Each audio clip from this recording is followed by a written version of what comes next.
clave para hablar de algo que, mira, pese a la normativa, a todos estos desafíos de descarbonizar Chile, todavía hay mucho tema pendiente y mucho paño que cortar. Es lo que señalan desde la coalición Chao Carbón. De hecho, queremos conversar con uno de sus voceros, pero también el coordinador de proyectos de descarbonización de Chile Sustentable, Gonzalo Melej, está con nosotros vía Zoom. Gonzalo, ¿cómo estás?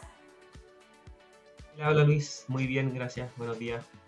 Gracias por acompañarnos en esta mañana. Sí, sabemos que tuvieron un encuentro donde analizaron todo este proceso de descarbonización de aquí al 2030, 5 añitos más, pero claro, hay una situación de realidad donde se han cerrado algunas centrales que ocupan carbón, pero que no se ha subsanado los problemas, no se ha invertido más allá de esto. ¿Cuál es el análisis y el resultado que tuvieron después de este encuentro?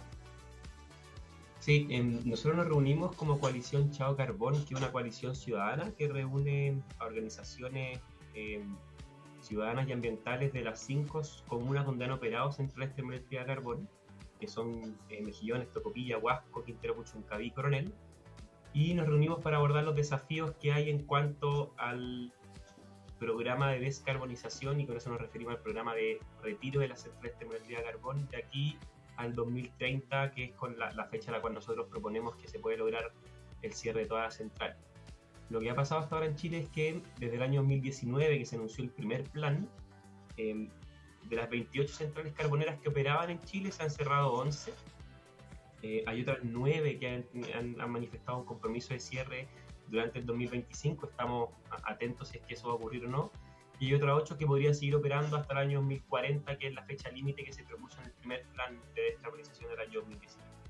Lo que ha ocurrido es que si bien celebramos el cierre de estas 11 centrales, que ha sido más acelerado desde que se propuso en un inicio, vemos con mucha preocupación porque, claro, están cerrando las centrales termoeléctricas, sin embargo, no se han presentado planes que se hagan cargo de todos los impactos acumulativos históricos que han dejado las centrales en las comunas, tanto medioambientales como, por ejemplo, los pasivos ambientales que quedan por los depósitos de cenizas, donde se deja el carbón quemado, se almacena el carbón antes de quemar, o, por ejemplo, los impactos en la salud de las personas que han habido distintos estudios que muestran cómo en esas comunas se concentran en mayor riesgo de sufrir cáncer, enfermedades respiratorias u otras cosas.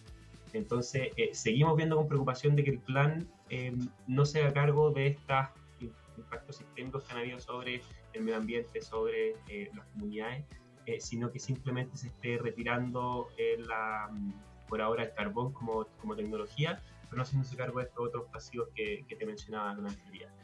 Sí, Gonzalo, sabes que esto recuerda mucho a una serie basada en un hecho real que está en Netflix, ¿sabes? Que se las aprovecho de recomendar, Ciudad Tóxica, de una situación muy similar que ocurrió en Inglaterra hace ya algunas décadas atrás, pero de todas maneras historia reciente, por ahí por los 90, con la eliminación de una de las plantas siderúrgicas que estaban instaladas en esta ciudad. Y claro, todo lo que vino después, porque una cosa es parar la industria, cerrarla por fuera, pero ¿qué es lo que ocurre después con ese lugar que todavía mantiene contaminación, que todavía hay desechos tóxicos? ¿Qué pasa con el suelo de ese sector? ¿Cómo se desarrolla también esa transición? Y ustedes particularmente hablan de transición socioecológica justa. Ahí también está involucrado el aspecto social, para que nos cuentes un poco de qué va este concepto, cómo se podría realizar, por ejemplo, aquí en la región del Biobío. Sí, primero voy a ahondar en los elementos muy importantes que tú mencionabas, Camila, que, por ejemplo, en la región del Biobío, en Coronel, tenemos el caso de que operaban 3 centrales termoeléctricas, Bocamina 1, Bocamina 2 y la central Santa María, que sigue en operación. Bocamina 1 y Bocamina 2 son 2 centrales termoeléctricas que hasta ahora, por ejemplo, la infraestructura todavía está ahí en la comuna. Después de que hayan ocurrido 3 años, si no me equivoco, desde que cerró Bocamina 1, y todavía la gente dice aquí hay una afectación del paisaje de la cual no se han hecho cargo. O, por ejemplo, todavía están los depósitos de cenizas, cuando se levanta el viento, todavía ese material tóxico puede estar afectando a la calidad respiratoria de las personas. Son algunos ejemplos de las cosas que tú mencionabas, con cómo estos impactos pueden persistir aún después de haber cerrado la operación de la central. Y respecto a tu pregunta, perdón, se me fue un poquito el hilo de la pregunta. ¿Cuál era, perdón, Camila? El concepto transición socioecológica justa que ustedes utilizan. Sí, la verdad es que el concepto de transición socioecológica justa lo usamos nosotros, pero también lo usa el gobierno. El gobierno, en este desafío de cómo la transición energética tiene que lograr ser no solamente un recambio tecnológico, en el fondo dejar de quemar combustibles fósiles y empezar a usar energías renovables, por ejemplo, para producir energía. La transición socioecológica lo que busca es justamente cómo nos hacemos cargo de todos los impactos sociales y ambientales que han habido históricamente por la quema de combustibles fósiles. Y en ese sentido, el gobierno, incluso el año 2022, abre una oficina de transición socioecológica justa en el Ministerio de Medio Ambiente que está encargada de llevar adelante estos desafíos. Y se comenzó a trabajar desde el año pasado en una estrategia de transición socioecológica justa que lo que busca es poder implementar planes de acción, algunos lineamientos principales para poder avanzar en este desafío. Por ende, un término que nosotros como coalición lo empoderamos también porque es relevante poder hacernos cargo de esta transición sistémica en el fondo ambiental, social y económica. Y lo que busca justamente es pensar más allá de los desafíos de descarbonizar nuestra economía y pensar un poco en cómo nosotros las nuevas actividades económicas, principalmente con protagonismo la energía eléctrica en el fondo, perdón, la energía renovable, pueden también tener un mejor comportamiento de forma ambiental y social donde se estén instalando. Y ese es lo que nosotros buscamos, o a eso nos referimos cuando hablamos de transición socioecológica justa, en el fondo cómo transitamos hacia una economía descarbonizada, sin emisiones de gases de efecto invernadero, pero con comportamiento ambientalmente y socialmente sostenible en el tiempo. Bueno, yo creo, y opinión personal, que costó muchísimo poder dar este paso. Costó muchísimo el que las autoridades ya decidieran, ok, ya no vamos más con carbón, hay que empezar a cerrar. Algunas empresas ya se empezaron a anticipar, mucho antes, por supuesto, porque venían en un proceso de modernización, pero yo creo que estamos recién gateando en medio de todo esto. Vuelvo a insistir, costó muchísimo para tomar la decisión de cambiar nuestra fuente de generación de energía. Si vamos a esa premisa, ¿vamos avanzando como a pasos precisos, digamos, o nos quedamos pegados en eso? Nos quedamos pegados en esa decisión, porque me imagino que todo esto también requiere recursos, conversaciones con las empresas. ¿Cómo está ese plan también desde la actual administración, bueno, que ya está terminando, con respecto a todo este proceso? Porque de alguna manera esto fue una promesa de Estado, finalmente, ir avanzando. ¿Cómo estamos en eso? Volviendo al punto de que costó muchísimo primero tomar la decisión. Sí, yo creo que costó muchísimo tomar la decisión, pero sin embargo hubieron elementos que ayudaron a que finalmente se tomara. Primero, todo lo que nosotros sabemos respecto a los desafíos que enfrentamos frente al cambio climático.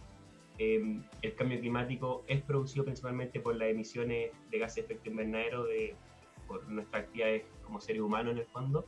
Y lo que pasaba en Chile, por ejemplo, es que el sector eléctrico, o sea, la generación de electricidad en base a combustibles fósiles era responsable más o menos de un cuarto de todas las emisiones de gases de efecto invernadero del país.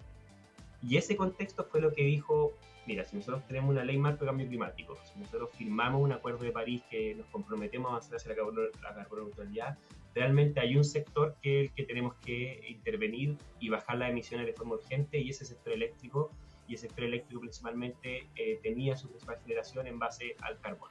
Entonces, eso fue ayudando a tomar la decisión de avanzar hacia descarbonizar la materia eléctrica.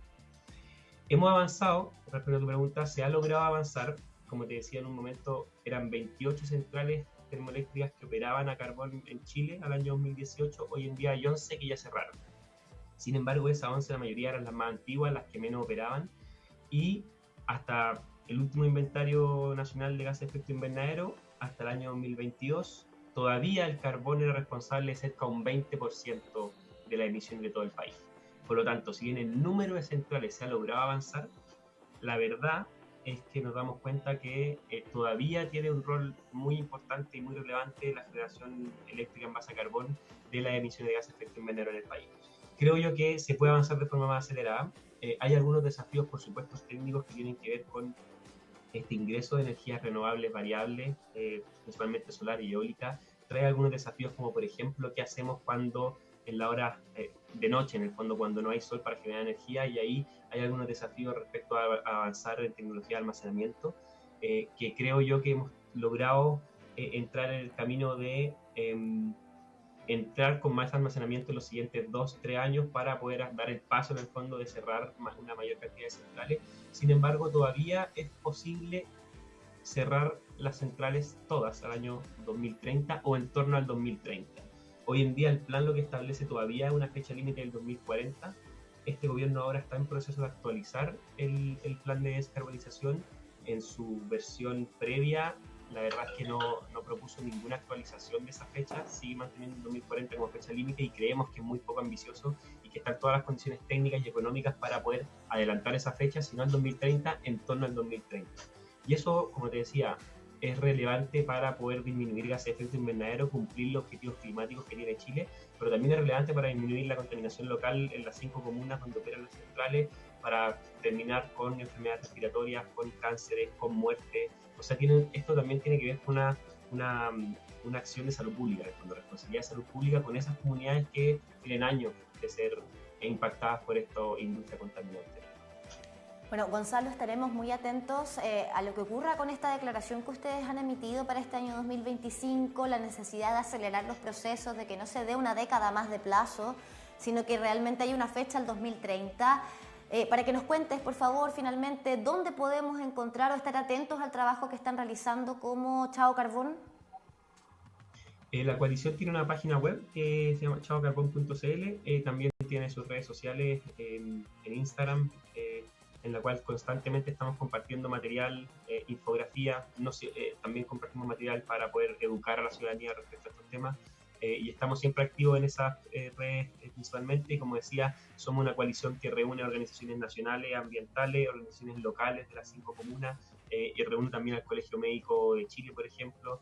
Entonces es una coalición que está bien conformada por distintos actores que estamos buscando un propósito común, que es ojalá acelerar el cierre de todas las centrales termoeléctricas al año 2030 y mejorar la calidad de vida de las personas, sobre todo en esas 5 comunas donde operan. Sí, sin duda, y esperemos que todo este trabajo también pueda tener esa recepción en las autoridades, que son los que toman las decisiones, los parlamentarios, sobre todo de estas comunas que se han visto más afectadas también por este tema medioambiental. Muchísimas gracias por estar acá con nosotros y, por supuesto, puertas abiertas para ir hablando sobre esta materia. Muchas gracias a ustedes, que estén muy bien. Igualmente, Gonzalo, son las 8 de la mañana con 52 minutos. Cambiamos ahora de tema para hablar sobre el caso del pequeño